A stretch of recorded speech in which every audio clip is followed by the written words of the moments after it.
सर्वप्रथम करुणा के सागर तथागत बुद्ध के चरणों में नमन करते हुए, संतों के संत शिरोमणि गुरु रविदास जी के चरणों में नमन करते हुए और नमन करते हुए एक ऐसे महापुरुष विश्व रत्न डॉक्टर बाबा साहब के और नमन करते हुए मंच पे आसीन हमारे गुरु महाराज जी के चरणों में मैं बहुत ही कम समय लूँगा, क्योंकि मुझसे पहले जो इंस्पेक्टर साहब ने आपको दिशा निर्देश दिए उन पे आपको फोकस करने की ज़रूरत है। मेरा नाम विपिन कैमरी है, बहुजन एकता संघर्ष समिति संगठन से मैं राष्ट्रीय अध्यक्ष हूँ। एक छोटा सा सेवक हूँ इस समाज का। यहाँ उपस्थित जितनी भी मेरी माताएं हैं, बहनें हैं, मैं खास तौर से आपके लिए और आपको सिर्फ एक छोटी सी बात बता करके यहाँ से जाने वाला हूँ। इंस्पेक्टर साहब ने जितनी भी बात आपको कही वे वाकई में सच है, और जिसका उदाहरण मैं आपको दे करके जाऊंगा। मेरे ही शहर के अंदर, मुजफ्फरनगर के अंदर पिछले महीने एक ऐसी घटना घटी जो आपको रुला देगी।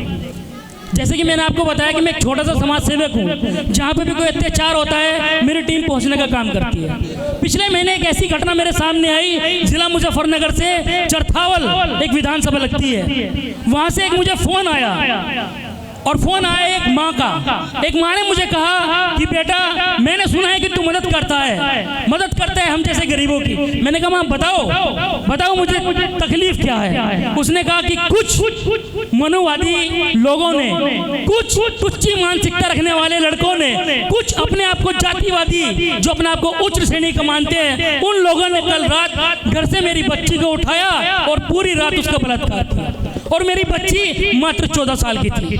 तो मैंने कहा माँ जब उसको घर से उठाया तो क्या वो चिल्लाई नहीं? जब वो उसको उठाया तो आप लोग कहाँ थे? उस माँ ने बड़े प्यार से, बड़े ही रोते हुए मुझे कहा कि बेटा वो मुझे कैसे बताती, वो तो बोल भी नहीं सकती थी, गूंगी बहरी थी वो बच्ची। मेरी माँ, मेरी जितनी बहनें यहाँ बैठी है ना, ये सत्य है, क्योंकि झूठ बोल के जाऊंगा ये गुरु रविदास जी का भवन है, सत्संग है, झूठ बोलने का मेरा काम नहीं। जब उस माँ ने मुझसे कहा कि वो तो गूंगी थी, बोल ही नहीं सकती थी, मेरी आंख से आंसू आ गए। मैंने कहा माँ तू रुक, और मैं उनको सालों को सबक सिखाऊंगा। मैंने अपनी टीम भेजी और उनको जेल के अंदर कराने का काम किया। लेकिन मैं क्यों कह रहा हूँ, क्यों ये बात आपके सामने रख रहा हूँ?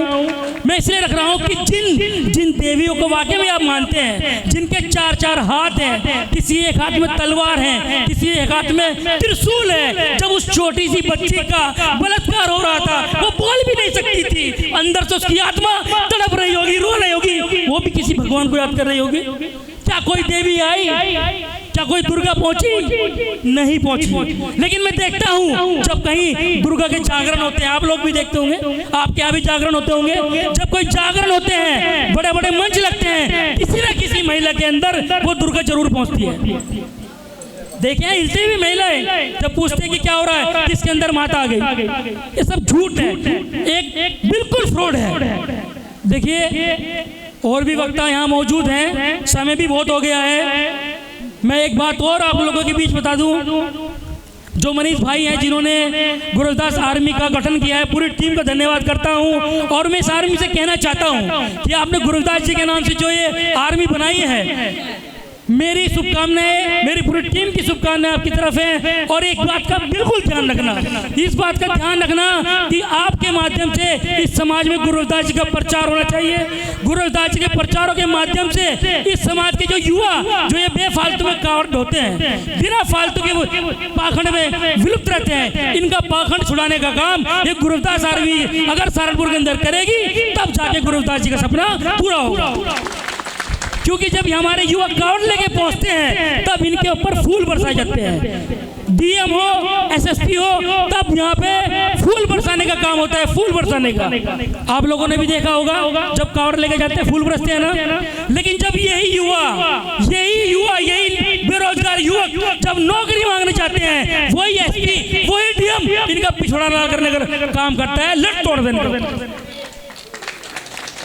तो आपको समझ जाना चाहिए कि ये हमें पाखंड में डाल करके हमें बर्बाद करने का काम कर रहे हैं। पिछले महीने एक घटना आपको बता के खत्म कर रहा हूँ।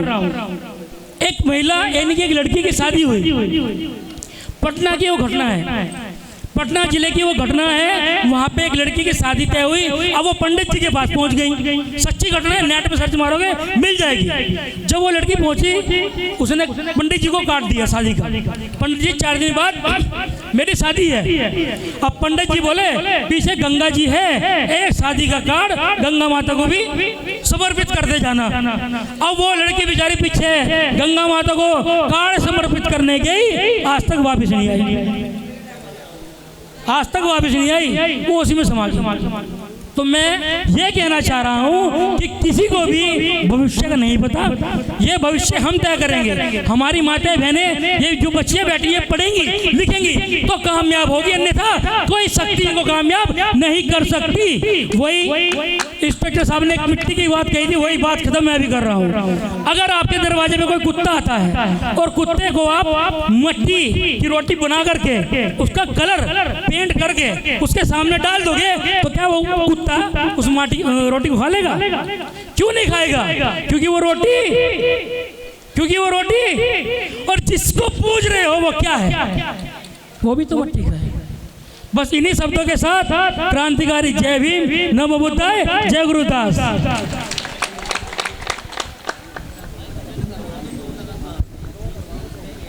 बहुत बहुत धन्यवाद आदरणीय कैमरी जी।